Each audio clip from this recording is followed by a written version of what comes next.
Story Garden is a 6-level coursebook for pupils aged from 6 to 11 years old, covering levels from pre-A1 to A1 plus A2. The Story Garden is based on the heart and mind approach by using popular fairy tales, fables and classic novels, and the storytelling pedagogy by fostering pupils' emotional intelligence. Beautiful illustrations and comic strips will help pupils to communicate emotions, needs, information and language structures. The course offers inclusive learning activities with the Easy English sections, 21st century life skills and global citizenship lessons. Living English and CLIL sections allow pupils to get a window on culture and global topics. The Story Garden comes with a pupils book with workbook, a digital book and an app, an innovative lap book for learning by doing. Don't forget the teacher's material, a teacher's guide with digital book and digital tests on YL exams, flashcards and educational posters, photocopyable worksheets. Find out more about the Story Garden by Maria Grazia Bertolini, with contributions by Marta Huber, Jane Cadwallader and Michelle Morgan.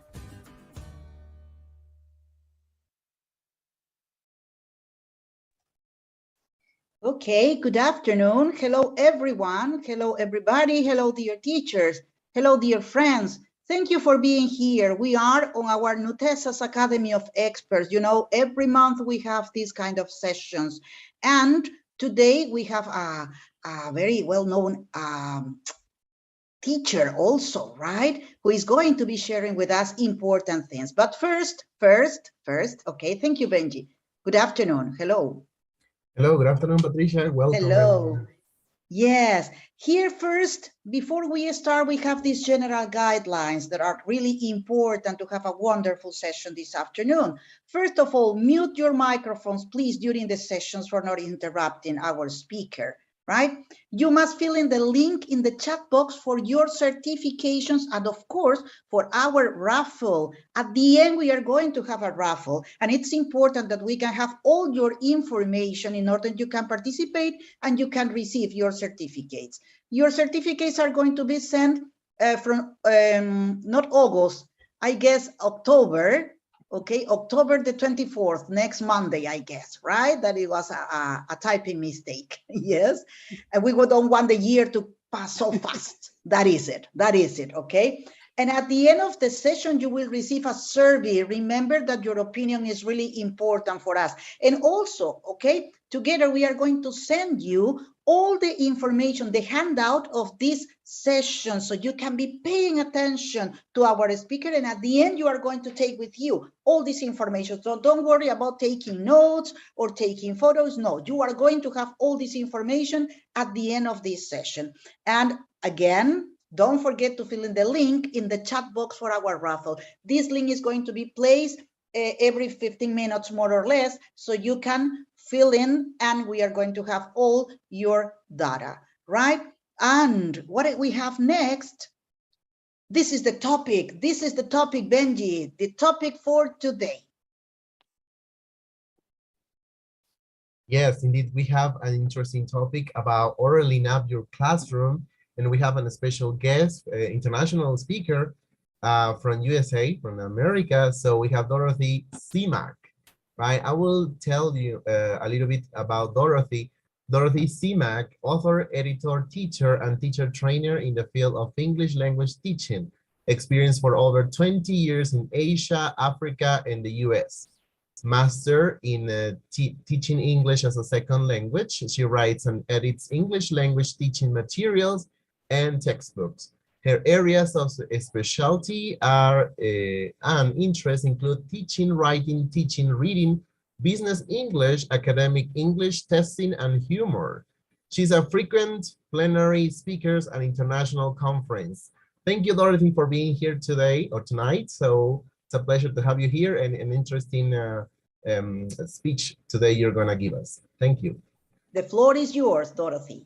Okay, Yes. then I will change so that we are now seeing my screen. Yes, of course. Now Okay. you can share. Now you can share, right? Now we will see my PowerPoint. Everyone see oraling up your classroom in bright red? Yeah, Yes. right. Yes, great. So I've already been asked, is oraling a real word? No, not really. I made it up because there wasn't a word that meant what I wanted that word to mean. I mean, finding opportunities in your lesson to add more oral activities. I can't say speaking up your class because that makes no sense. So oraling up your class means adding oral activities. As Benji mentioned, you are going to get a PDF of all my slides. I understand it's the end of your day. Maybe you've been teaching, maybe you still have dinner to prepare. Perhaps you're tired. Please don't worry about taking notes or following everything because you will have access to all of the information. This is a sponsored presentation by the publisher Ellie. So the examples I'm taking are from 2 of their books, Planet English, some from the elementary level and some from the pre-intermediate level. But the techniques I'm going to show you can work with any textbook that you have. I chose these 2 because they had a lot of really good examples, and it was, and I really like that book. It's very fresh, it's very modern. It's so modern, they had a reading passage on the United States' January 6th riot last year. So that's the first time I've seen that in a textbook. Exciting stuff if you're an American. Okay, let's talk about speaking activities in your classroom. Why is it hard to teach speaking? And I think sometimes people believe that speaking is the easy skill. Generally, students enjoy it, particularly Spanish speakers, because they also tend to be very, very good at it. Spanish speakers have strong oral skills. But it's easy to get kind of stuck at a high beginner or a low intermediate level because there are some challenges. And one of them, I think, is getting enough practice. And that's, you know, that's true if you're in a native English speaking country or a Spanish speaking country. It doesn't matter. Students tend to speak to their friends and to their family, and that's generally not English. So it's hard to give them enough practice when you also have to do grammar and vocabulary and reading and homework and take attendance. It's hard to fit in enough speaking practice. It's also hard to get speaking practice that is really useful. I think sometimes people think of meaningful practice as being something personalized for the student. So we get a lot of, oh, how do you feel? What's your favorite activity? Tell me about yourself. But what I mean by useful is something that if they do that practice, their English will get better, that they will be more successful. If we give them tasks that are too kind of loose and open-end and now have a free discussion, they'll get through the task, but actually their English won't be any better. So I want to give you some techniques today that will give your students positive results. They do these activities, their English will get better. So some of my core beliefs behind the activities that I'm going to show you is that we need a lot of practice, or I should say they need a lot of practice. They need free practice, yes, but they also need controlled practice. And I think sometimes because the free practice activities seem more fun or creative, that teachers skip some of that controlled practice. So I'm going to be mostly showing you controlled practice activities today. There's also, I think, a stage you have to get to as a teacher where you trust your students and you trust your classes. So that if I give an activity where everybody in the class is speaking, maybe in pairs or small groups, as a teacher, I'm not going to hear every word of English spoken. And that's okay. I can believe that my students are practicing. I believe that they're doing a good job. I believe they're doing the task. I can circulate and monitor, but you will get a lot more practice with a less teacher-centered class. And finally, I'm going to make a push for memorization, which I think has become a little bit unpopular perhaps in the last decade or so, but if you don't memorize language, I don't know how you can speak it.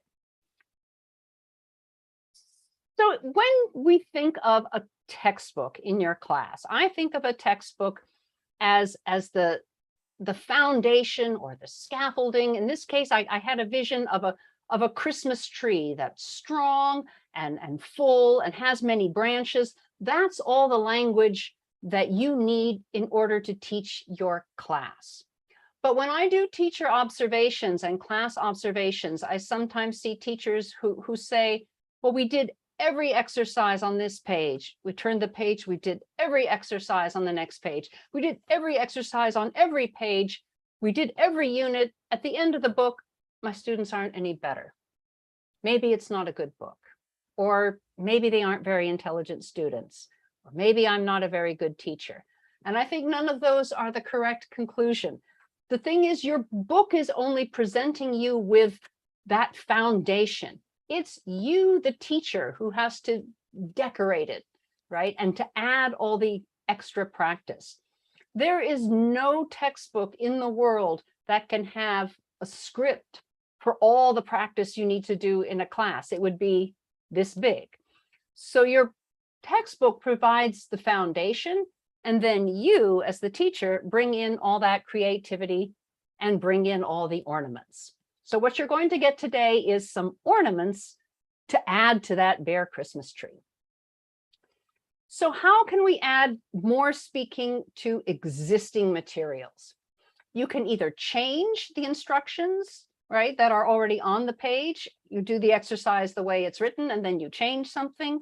You can make it longer. You can add other elements. You can add extra elements. You can add extra tasks. And that very last one, insert, to bring in a whole new activity, that's the one that takes the most time for a teacher. So I'm not going to be concentrating on that today, because I want to talk about things you can do with almost zero or very little preparation. So you don't have to spend extra time planning and creating things. You can use the materials you have, but just use them in a richer way.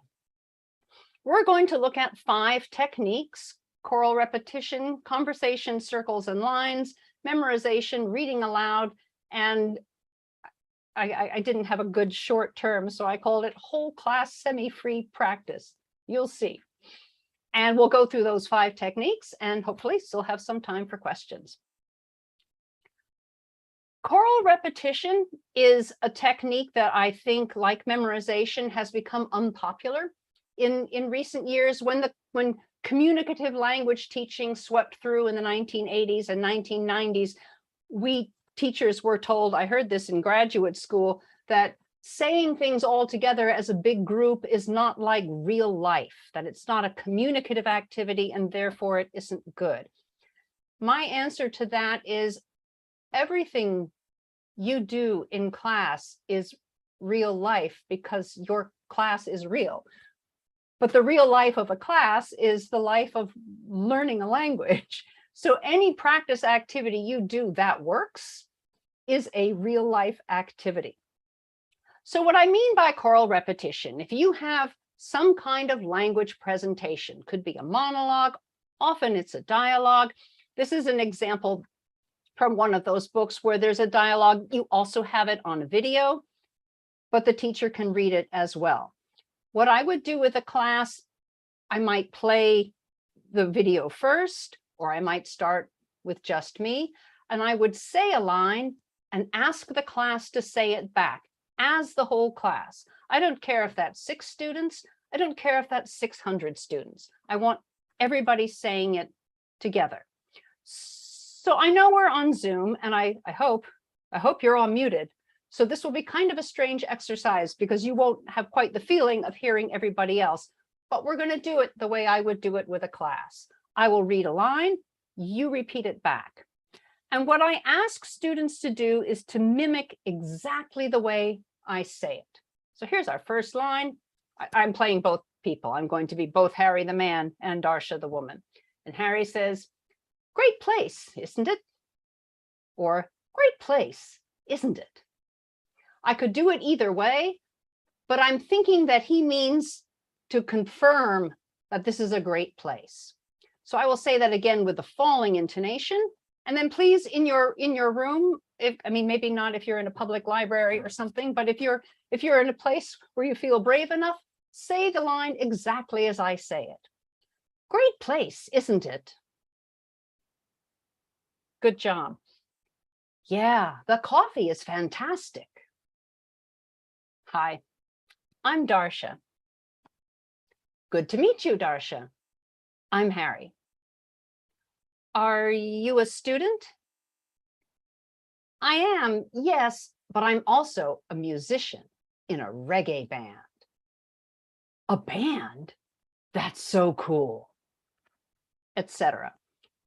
When I usually stop my class after 1 or 2 lines and I ask them to exaggerate more.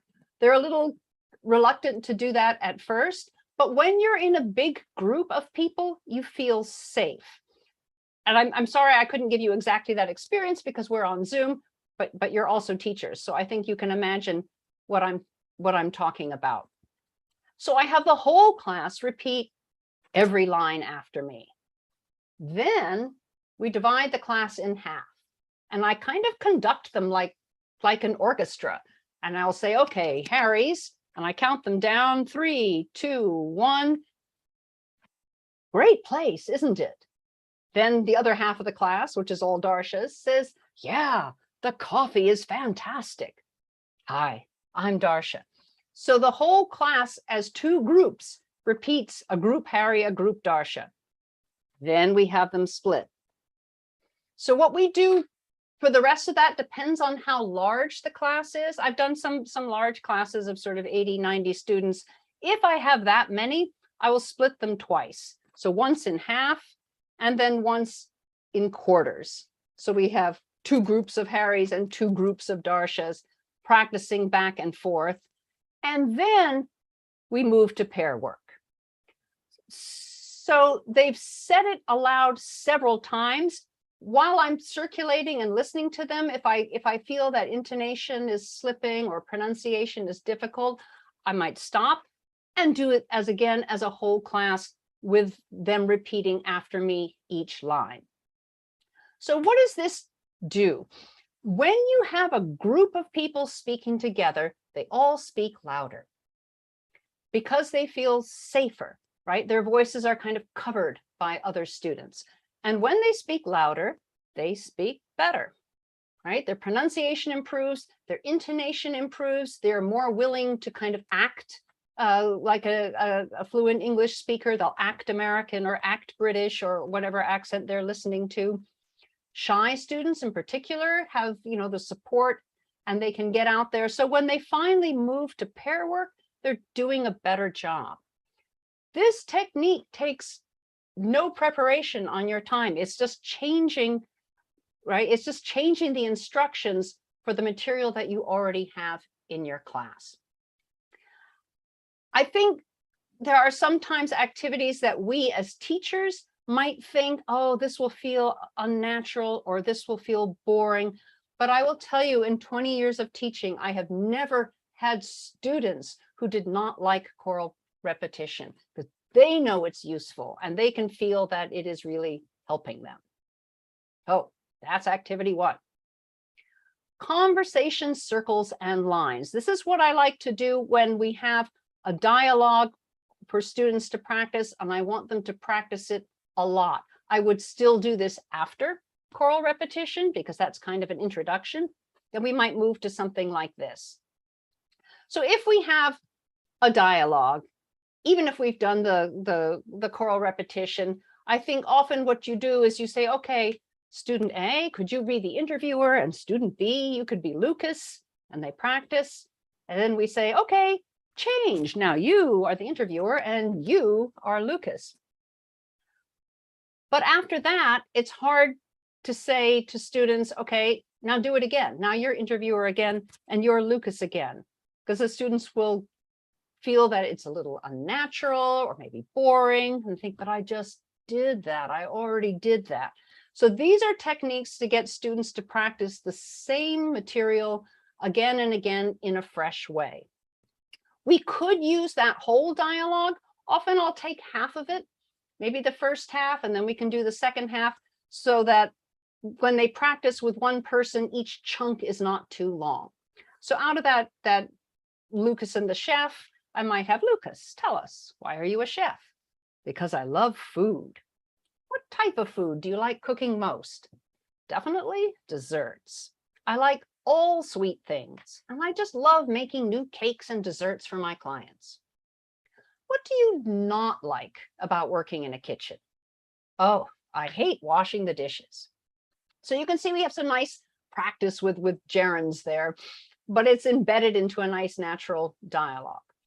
So if you imagine, if you divide your class in half and you put half of your class in a circle like this, I couldn't find exactly a picture that shows how this works, but I think you can imagine it. Half of them are in a circle facing out. Then you take the other half of the class and you have them in another circle surrounding the first circle, but looking in. So each student is talking to one other student. They can hold their books, they read the dialogue.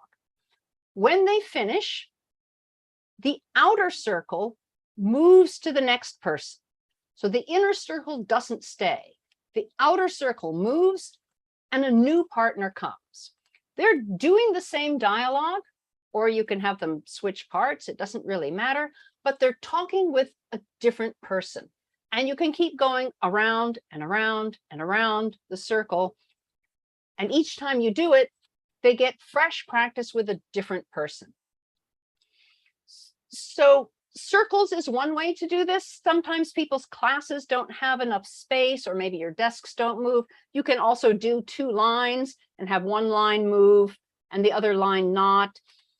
If you're absolutely stuck in desks and can't move, you can talk to the person on your right, person on your left, turn around, person behind you, person in front of you, just so that you're doing it 4, 5, 6 times with different people. You can even have people stand up and randomly choose a new partner on their own. To keep it fresh and interesting, then, you can change the directions. So this time they come around with a new partner to practice the dialogue again. Speak softly and have them whisper. If you don't have other people in your school who would complain, you could have them speak loudly and yell. You could ask them to speak like Arnold Schwarzenegger, or somebody with a British accent, or somebody who's 6, or somebody who's 95, or in a different tone of voice, like you are afraid, or you are surprised, or one person is happy and one person is sad. And those tiny little changes will make the whole activity seem fresh and interesting. So your students will have a good time while they are practicing that same material over and over again. So that's, again, you don't have to bring anything to class. All you're doing is changing the instruction for the activities that you already have. So this is one of the best ways I know to have students do something again and again and again and again, but still feel happy about it. When you begin giving them challenges like, do it with a German accent, or do it as if you are sick, they'll act it out and ham it up, and they will draw inspiration and energy from each other. If one student is a very good actor, then other students will try to be like her, etc. Also, the more they change partners, the easier it is for them to get used to speaking English to different people, right? You don't want your students to only understand your textbook audio tapes and you. When they go out there into the outside world, they will meet all kinds of English speakers, native speakers, non-native speakers, fluent speakers, non-fluent speakers. They need to be able to adjust to a lot of different kinds of people. And after they have done this kind of practice intensively, they will get better. As I said at the beginning, I do not think you can learn a language if you do not memorize a language. I experienced this technique first as a language student. Before I went to Japan to teach English, I thought I should take a Japanese class. And our Japanese teacher had this fantastic system, because I was also looking, with my language teacher brain. Our textbook had a lot of short dialogues. Every night, we had class 4 days a week out of 5. Every night, we had to memorize one dialogue. 4 lines, not very long. So something like, we could take, for example, the interviewer and Lucas. So 4 lines or 6 lines. And she would say, memorize this dialogue. And we went home and we just memorized it on our own, both parts. When we came back to class in the morning, she would pull up her grade book, go through and just pick 2 people and say, okay, you are Lucas, you are the interviewer. Those 2 people would stand up, do the dialogue, sit down. All she did to grade was a quick check if you did it. And even if somebody wasn't completely good, I mean, the rest of the class would kind of help. You had other people cheering you on. You could listen to it many times. So almost nobody got a 0 unless they were absent or something. So easy for her to grade. But that language that I memorized in that class to this day is some of my most solid Japanese that I know cold, because I really memorized those sentences. So you can do this with a dialogue. You can also do it with a monologue. If you have, 4 or 5 sentences, just a paragraph. Pick anything from your textbook. It doesn't even have to be from your current unit. You can be in unit 5 and assign a 4-line dialogue from unit 2, right? Just so that they're really memorizing it. So they will learn both parts. So they're learning more language, but they're only going to be tested on one part. But because they don't know which part in advance, they learn both parts. Therefore, your grading time goes very quickly, but they've learned a lot of language. To do that every day, 4 days a week, so helpful. I can't always commit to that in my class, but I would say at least once a week. And certainly if you are a class that meets only once a week, I would do this for the first 5 minutes of every class. So everybody comes in with some memorized English every time. When they leave your class, they will know that English forever. So the nice thing about memorizing language like that is you get whole chunks. Students are used to going home and studying vocabulary, right? Long lists of vocabulary and verb forms. But what we want them to do is to memorize sentences and phrases and maybe 2 sentences, and to have them to memorize longer chunks, because that's going to give them more of the syntax and structure of the language. They will certainly be faster and more automatic and more fluent with language that they've memorized. And you will begin to hear in your regular class discussions these memorized sentences that come from the dialogues and monologues that students have memorized in the past, because they'll have that language forever, we hope. So they'll have these sentences to put out whenever they're needed. That's why I said in the previous slide, when you choose the language for them to memorize, choose language, dialogues and monologues that have some important collocations and phrases and syntax, because that's what they will be remembering forever. Reading aloud. I like the controversial topics. This one, I think, more than anything else, I've seen this cause absolute fights among English teachers on Facebook or at conferences, with people screaming, reading aloud is a waste of time. People say, no, it's very good. Obviously, I believe it's useful, because there it is on my slide. I would say if you are someone, or you meet someone who thinks reading aloud is not a good thing to do in the classroom, it's because they've been doing it wrong. If you imagine a class of 20 people and a reading passage, and I say, okay, first student Luis, can you read the first 3 sentences? And then Carla, could you do the next sentences? And then Maria, could you do the next sentences? And they go around the room one at a time. That's a waste of time, right? First of all, nobody's listening. They're just counting up the sentences to see when it's their turn to speak. Civilization. Civilization. Civilization? What? That's not me. So what you want. Sorry. Benji, is your audio, please? Thank you. Okay, sorry, Dorothy. No problem. It's just kind of the weight of civilization is upon me. So what you want to do is for the reading aloud to be useful. And I'm going to give you an example. This is going to be a little audience participation. Again, your mics, I hope, are muted, so nobody's going to hear you. But I'm going to give you a paragraph to look at. It is from a student textbook, but even a native speaker or a fluent speaker would maybe have a little trouble reading this aloud. So I'm going to give you a moment first to read it silently.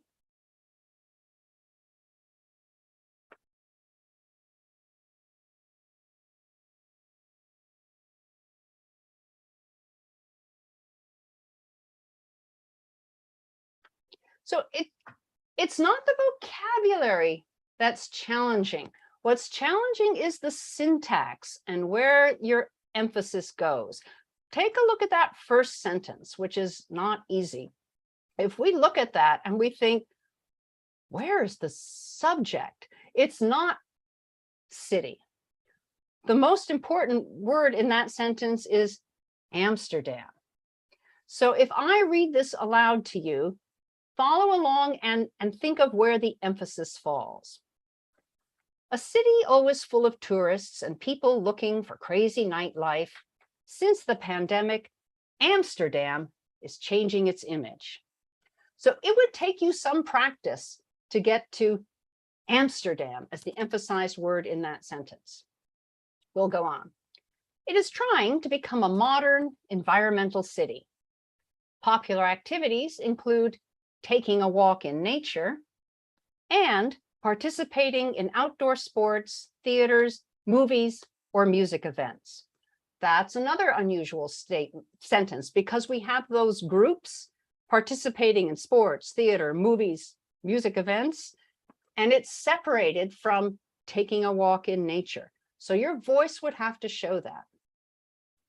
As restaurants close, bakeries, cafeterias, and street food takeaways open. Museums and galleries are allowing only one visitor per 5 square meters.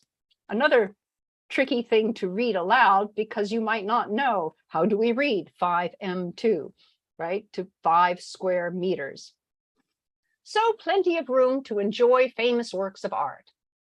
It is easy to walk or bike around the city, or you can take an open ferry sightseeing trip along the canals.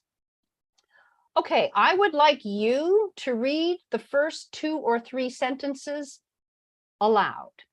Okay, I know nobody can hear you. That's okay. Read those first 2 or 3 sentences aloud.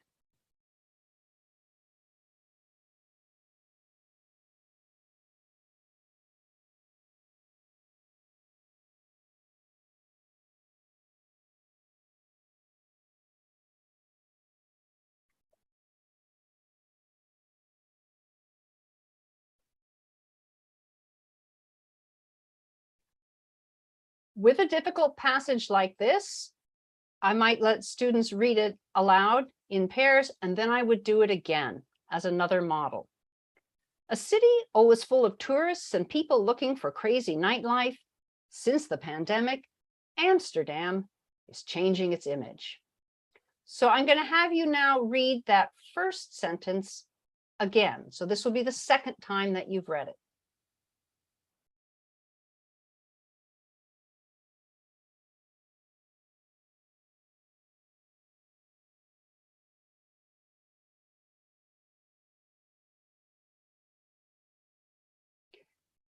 If you are like most people, the second time you read it, it sounded better.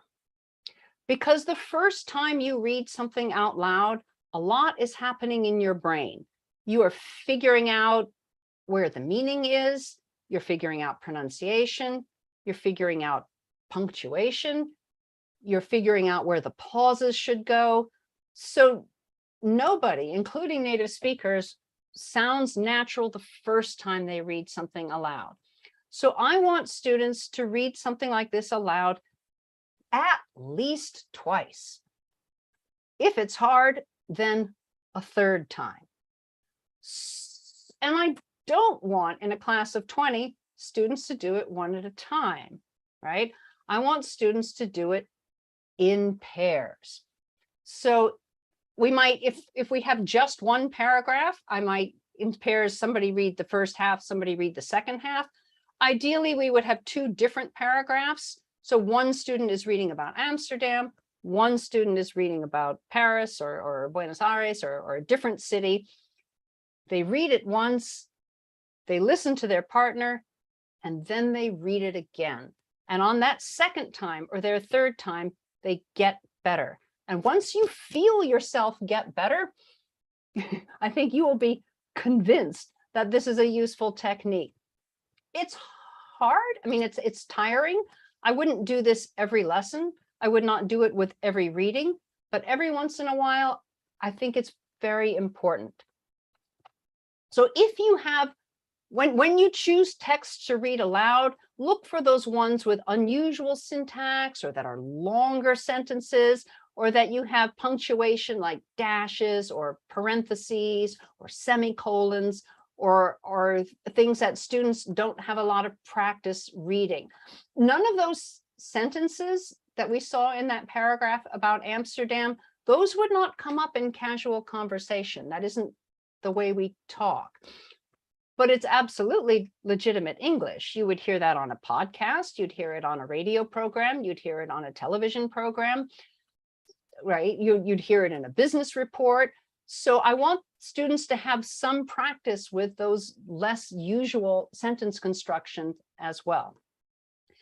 So if they read silently first, they can ask you any vocabulary questions, then you provide a model, and you can call out, oh, here's a semicolon. Notice that it's a longer pause than a comma, but shorter than a period. You know, let them know what you're doing with your voice, and then have them in pairs so that they're always reading to somebody, right? So everybody is always talking.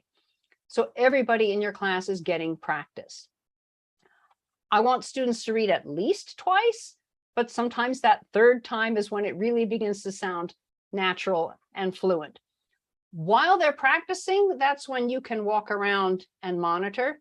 And in fact, I find, especially with students who are less confident or are just more introverted, sometimes when I ask in a reading passage, oh, does anybody have any questions? Does everybody understand this word? I get no questions. But when I'm walking, right, between the desks, listening to people, that's when someone will tap me and say, Miss, how do I pronounce this word? Or what does this mean? Or is this the same? What's the difference between this and this? So when there's kind of a covering noise in the class and everybody is talking and working on the same thing, you will get more questions from individual students because they feel safer. So that's a nice way to get some of the shyer students to ask you their questions.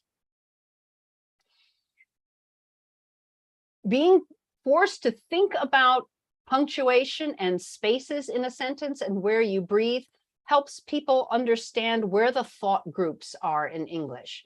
Oh, prepositional phrases go together. Oh, verb phrases go together. And they'll begin to feel those natural chunks of language. This is great for deep reading comprehension because actually you can't decide how to use intonation until you know what it means. So if they think they mostly understand it, but then in reading it, they're not quite sure how to read it, that's often a signal that they don't really understand everything in the sentence. So it's a good way to really work on absolute comprehension. But to people who say this is not a real life skill, I think of all the times I have heard people giving speeches, reading reports, reading prepared pieces of information, you know, in a teleconference, people use this skill in their job life all the time.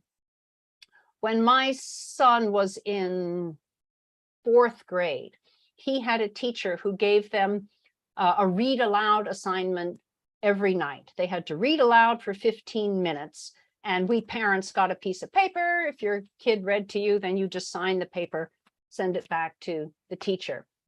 And I was talking once with another parent and I said, oh, what kinds of things does your kid read? And she said, oh, we don't do that. He said, what do you mean you don't do that? It's an assignment, you have to sign. And she said, I just sign. Teacher doesn't know. And I thought, oh my goodness, your poor child. And sure enough, as the kids got older and went on to high school, my son had no problem getting up and talking to PowerPoint slides and giving presentations and whatnot. And those students who hadn't practiced as much struggled more. And my son is now 28. He's out of school, yay. But he does have a job where he's leading a remote team, actually in Ukraine. He gives presentations all the time. He gives summaries. He gives business, reports. He's always using those read aloud and speak aloud skills that he got in 4th grade. So I think that is very, very definitely a 21st century working skill, job skill for your students. Okay, now to the one I had trouble naming, the whole class semi-free practice.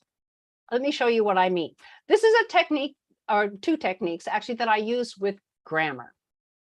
You're familiar, I'm sure, with traditional grammar presentations. Here's a can and can't. Write sentences which are true for you. I can speak French. I can't ride a bicycle. I can ride a scooter. After you do that kind of work, I think so many teachers naturally go to write a survey or interview your friend or interview even the class. Can you speak French? Can you ride a bicycle? Can you cook? Can you play the piano, etc.? At a higher level, we get this often a lot with the present perfect, right? Have you ever been to Chile? Have you ever been to Machu Picchu? Have you ever flown in an airplane, etc.? So you would write first sentences about yourself, and then we ask them to other people. But how do we get enough practice out of these simple sentences? With a coin. So American coins have a head on one side, some dead president. There's always a head on one side, and then we call the other side tails, not because there is a picture of a tail, just because we were thinking, head and the other side. It doesn't matter. I mean, for Peruvian coins, I might call head the side that has the number on it, and tail the side that has that coat of arms. Doesn't matter which side you call heads or tails, but it's a way to make a simple decision. You flip the coin, it goes flying through the air, you catch it, and you look at it in your hand, and you announce heads or tails. So I use this with yes or no questions. So imagine that you have written a survey for your class. Let's take, for example, Can you speak French? Can you ride a bicycle, etc.? And they go around the class asking their questions, and they need to find someone who says yes and someone who says no. But yes, no does not depend on the truth, right? Because if you depend on the truth, your activity is going to be shorter. We don't actually care about the truth. I don't care if anybody can ride a scooter. I care that they can ask and answer questions with can. So if I meet another student and I say, can you ride a scooter? They flip the coin and they look at it and they say, oh, no, I can't. If I'm looking for a no, I write down the no. Then I ask the next person, can you ride a scooter? They flip the coin and they say, no, I can't. I can't write their name down because I need a yes. So just because of random probability, I'm going to have to ask the same question many, many times in order to get a yes or a no with each question, because it's the coin that decides whether the answer is yes or no. So as students are doing this, flipping their coins, again, you as the teacher walk around and monitor, make sure people are sticking to English, asking the whole question. It is a little chaotic, especially if people are not used to flipping coins. You might have coins flying around the room. But if people are working in English and they're running around and they're laughing and having a good time, just relax with the chaos. That's all part of it. you can get a little more sophisticated with your answers. So just with can, instead of saying, yes, I can, no, I can't, I might ask them to say, yes, I can, no, I can't, and one more thought. Yes, I can, I love it. Or, yes, I can, but I don't like to. Or, no, I can't, I'm not interested. No, I can't, but I want to. So that they're getting a bit more language every time. Same thing with, would you like to, for invitations? Would you like to have coffee with me on Friday? Sure, I'd love to, if you have heads. If your coin lands on tails, I'm sorry, I can't. I have to. And then students have to make kind of excuse. I have to go to my soccer practice. I have to visit my grandmother. So every time they will need a new excuse. With the present perfect, we can have them practice the simple past at the same time. Have you ever been to Chile? Yes, I have. I went to Chile in 2016. Or, yes, I have. I've been to Chile many times. Or, if you get tails, no, I haven't, but I'd like to. Or, no, I haven't, I'm not interested. Or they can make up their own answer. No, I haven't, it's too expensive. So the coin is still determining whether they say yes or no, but they have to do different things depending on whether they've flipped a yes or no. You've probably seen or used yourself those find someone who activities, where you have a list of questions that students write themselves or they take from a book, and they're trying to find one person who says yes. Can you speak Portuguese? Can you ride a horse? Can you paddle a canoe? Can you knit a sweater? And they're trying to find a person who can do that. That's a good activity, but here's a way to make it last much longer. If you turn it into questions about the whole class, where they have to determine, is this sentence true or false? Most people can speak a little Portuguese. Well, you don't know if that's true until you have asked most people in the class, right? If you have 30 people, you need to talk to 26, 27, 28 of them. And if all of them can say good morning or something in Portuguese, then that's going to be true. If you ask 15, 20 people and none of them can say anything in Portuguese, obviously that's false. At least 2 people can ride a horse. So now you have to ask everyone in class, can you ride a horse? And keep going until either you find 2 people or until you have interviewed the whole class. Nobody can paddle a canoe. Most people can drive a car. Everyone can make a delicious cup of coffee, but you can't say whether these sentences are true or false until you've asked everybody. So that's a nice way to get people asking the same sentence again and again and again and again and again, because every time the answer is going to be different or they do something different with it. So the nice thing about adding this kind of random element or extension element is, again, it's giving students more and more practice. And all of this is student talking time, right? You just have to set up the instructions and wind them up and then let them go. So you can be listening for intonation or pronunciation problems. But everybody is speaking and everybody is listening and they're getting lots of practice time.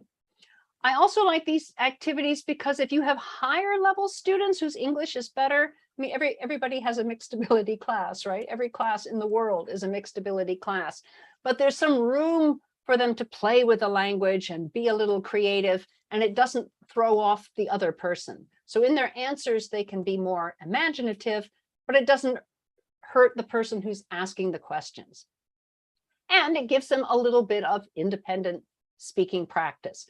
Not as free as have a discussion about your abilities. So it's still controlled enough that I know the language is going to be mostly correct, but there's some room for creativity. I want to talk just a little about speaking online. I don't know how many of you are back in the schools or you're somewhat online. Probably a lot of us are going to be doing online things for, the next 5 or 10 years, especially since now a teacher sitting in Peru can teach somebody sitting in Germany or Korea, right? So more of us might be doing online teaching. For something like Zoom, and I think most other platforms are catching up, absolutely use those breakout rooms. You can pop in and out and monitor, but let students be practicing themselves and just practice. Think of those as the small groups and pair work that you would do in a whole person class. You can also keep one task, but just change the configuration of the breakout room, or, and you can use breakout rooms for pairs, but the same way that we have them doing conversation lines and circles, you can randomly switch them to a new partner and they do it again. Randomly switch to a new partner, do it again. If you have a longer discussion, you can ask one student to take notes and report back to your whole class when you come back. You can also have students speak and record themselves, right? If you don't have time to listen to everybody speaking out loud, just the way I asked you during this presentation to please read aloud or repeat after me, you can ask students to repeat or record or think, and they can record themselves on their phones, or they can just turn off their mic and just speak. And I know there's no way to prove that students are doing that, but I also think if you as a teacher trust your students and believe in your students, and they know that you care about their progress and they feel that they're getting better, they will do it, right? If I'm taking a language class online and the teacher says, okay, turn off your mic and just practice saying something, of course I do it, because I won't get better otherwise. So even if you don't hear the sounds they're making, if they are speaking aloud, it still counts. I do think it's important when you move students in and out of breakout rooms and different situations to give them some planning time and some thinking time. So if you want them to speak for 5 minutes, schedule your breakout room for 6 minutes or 6.5 or 7 minutes. So they have a little time to adjust to a new place and then to read their language and go over it in their head and then put it down and speak. I think the biggest criticism I see sometimes when I watch other people's Zoom lessons is the timing goes too fast. And an online lesson is going to be actually less efficient than an in-class lesson, ironically, just because that mental time needs to be built in. So, but if you cover less material in 1 hour, but you cover it very well, your students will still be happy. What they want is to get better at English, right? They don't care how many pages in the book they cover. They want to know at the end of an hour or the end of a lesson that their English is better. Okay, I am at the end of my presentation. Here is the contact information for Ellie. If you want to see the books that I took examples from, or you have any questions, they also have a YouTube channel. They sponsor events like this and so on. And I think hopefully we have time for questions or comments. I will turn that over to my host and see if I hear any.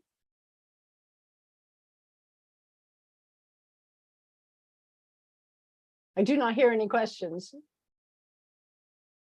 No, what we have are really great comments, Dorothy, about everything you share with teachers today, right? And thank you so much. Thank you so much. It was a wonderful session, right? Oh, my thank pleasure. you for sharing.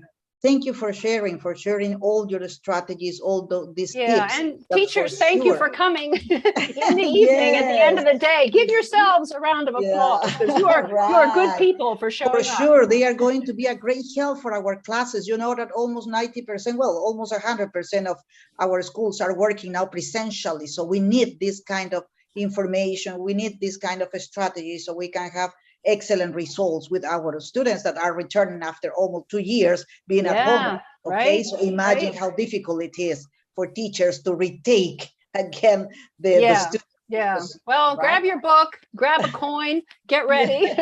Yes, yes, this is nice. Okay, so thank you so much. Thank you so much again, Dorothy, for being here with us. Oh, my pleasure. In Thank you this for having important me. session, right? Thank you so much. Okay, let me share my screen by now. Thank you, Benji. What else we have? What else we have? Yes, Patricia, we have actually, let me share something about our new series, especially from Ellie Publishing, one of our fabulous new books that we have here. Let me share one moment. All right, so before starting the raffle, so I will mention a little bit about this new book, which is called Story Garden. Yes, as you can see in the pictures, it's a new English language course for primary schools, and it has 6 units, and it's based on classic fairy tales, right? It includes the workbook. It's actually has a student's book and also the workbook integrated, and also has a wonderful tool which is called Lab Book. And you can see some pictures about it. So what is a lab book exactly? I don't know if your teachers know it. Is a special tool which helps with creativity, motivation, focusing, and boost self-esteem and self-confidence. It's a wonderful tool that we can share right now in this video. So we're going to watch a little bit some tools and some approaches that it has. So let's take a look at this video. The Story Garden is a 6-level course book for pupils aged from 6 to 11 years old, covering levels from pre-A1 to A1 plus A2. The Story Garden is based on the heart and mind approach by using popular fairy tales, fables and classic novels, and the storytelling pedagogy by fostering pupils' emotional intelligence. Beautiful illustrations and comic strips will help pupils to communicate emotions, needs, information and language structures. The course offers inclusive learning activities with the Easy English sections, 21st century life skills and global citizenship lessons. Living English and CLIL sections allow pupils to get a window on culture and global topics. The Story Garden comes with a pupils book with workbook, a digital book and an app, an innovative lap book for learning by doing. Don't forget the teacher's material, a teacher's guide with digital book and digital tests on YL exams, flashcards and educational posters, photocopiable worksheets. Find out more about the Story Garden by Maria Grazia Bertolini, with contributions by Marta Huber, Jane Cadwallader and Michelle Morgan. Here we go, Patricia. Thank you, Benji. Thank you. Okay, we invite you to have a look at this wonderful new material that we have for you, right, to share with you. And now we have to introduce our team. Okay, these are our family, Nutesa family, working with you, always with you, right? So here we are. Here we are. This is our Nutesa'S team for this campaign, and for sure, okay, for the rest of the year and the rest of the time that you would like to be working with us, for sure. Thank you so much, my wonderful team. Thank you, thank you.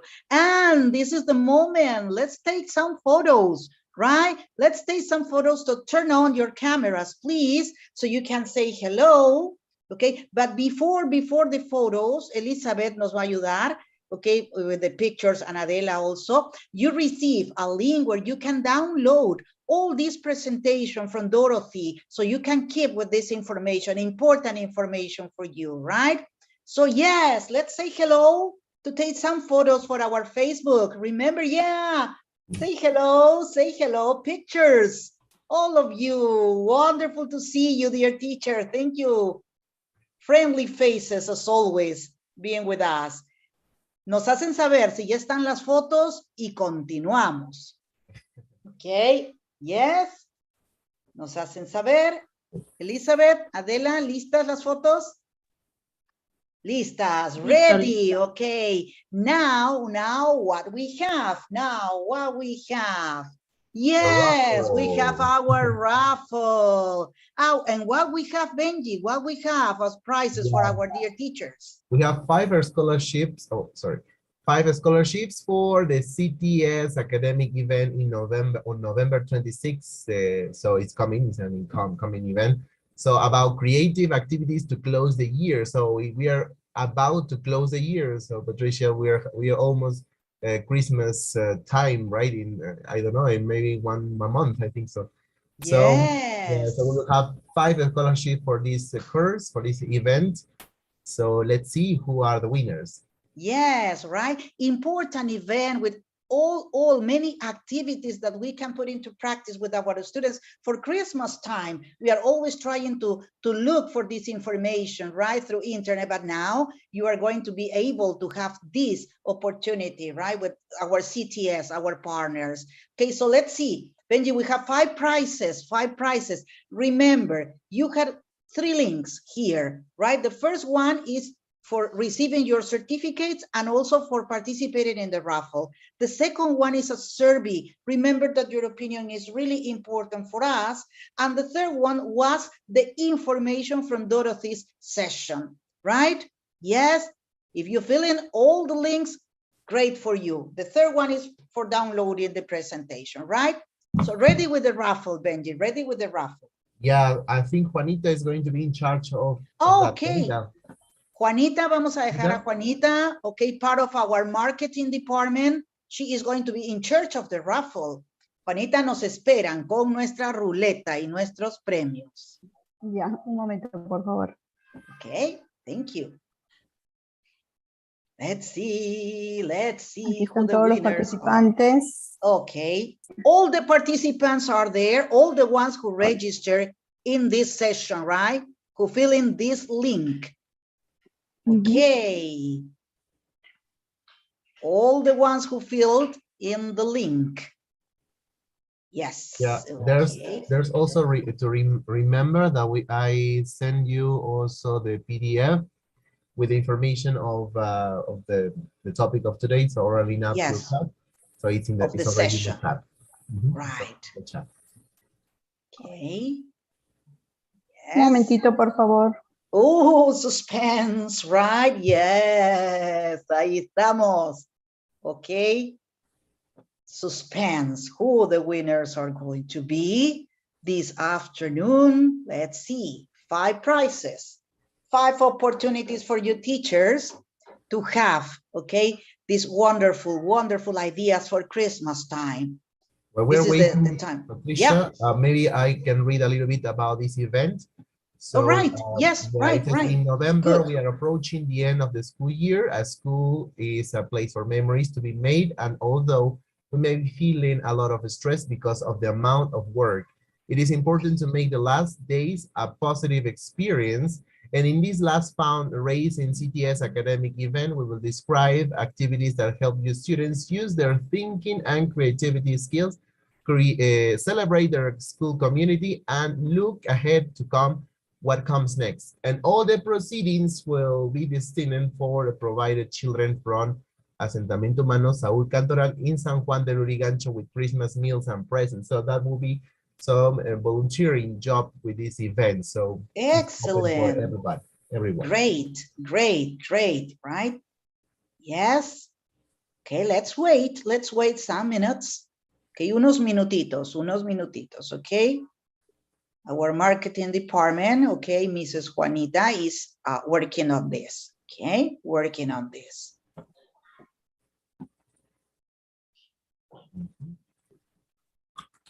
And remember, right?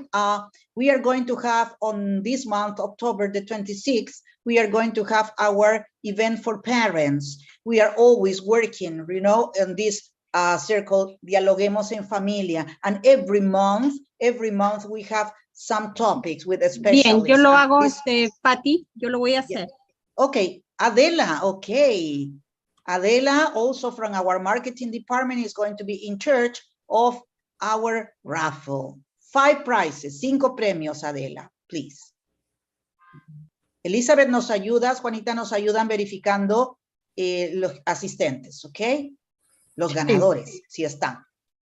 Ok. Ok. Yes. Let's see, 5, 4, 3, 2, 1, and let's see. Okay, Milagros Aguilar Quesada, Sonia Present. Ravelo, Juan Carlos González, Patricia Alcalde, un poquito más súbelo Adelaida para ver el quinto nada más, y Socorro Valdivia. Let's see, Milagros Aguilar is here. Presente. Perfect, congratulations. Sonia Ravelo is here. No.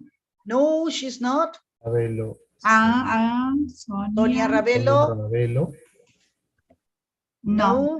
No. In the chat there it says present. It says present. Okay, no, But it that says is Milagros. I don't know. Yes, yes. Juan Carlos Mhm. González, is he here? Okay. Present. Present, great, great. Okay. Diana, are you Diana Ravelo? From Diana, it says? Maybe. No, Maybe Diana me. Ravelo no está. No, she's Yeah, not. but there's Diana. There's Diana. I don't But know. probably if she's not here. Diana Ravelo, right? It's Sonia Ravelo. Mhm. Patricia Carlos González. Alcalde. Sonia Diana. Presente. Present. Present, Patricia Alcalde. Mhm. Socorro Valdivia. También presente. Okay. So, Socorro. once No. again. No. Once again. Es No, otra Valdivia. profesora. No, Es otra Valdivia profesora. Socorro no está presente. Choco Valdivia, are you? Yes, here No, she is. él es Choco Sí, Valdivia. Sí, ese mismo Valdivia coincide. Baraibar. Choco Valdivia Baraibar. Ok. Yes, Sí, she present. is. Okay. Choco is the nickname for Socorro, right? Yes, as Patricia is Patty. Okay. Yes. And Sonia Diana, si yo soy. Yes, you are, Choco. You are. Don't worry. Sonia Diana Ravelo is not here, right? Diana No. Ravelo, are you No there? está. No está. Sonia No está. Diana. No está. 3, 2, 1. Tenemos un suplente. We have one more, okay? And who is? Yes, un poquitito más, súbelo, un poquitito más. Elizabeth Campomanes, ahí nomás, Elizabeth Campomanes. Gracias, Adela. Is she here? No. No. No. No. Ok. Uno más. Armando Paima sí está presente. Amado Daniel Paima.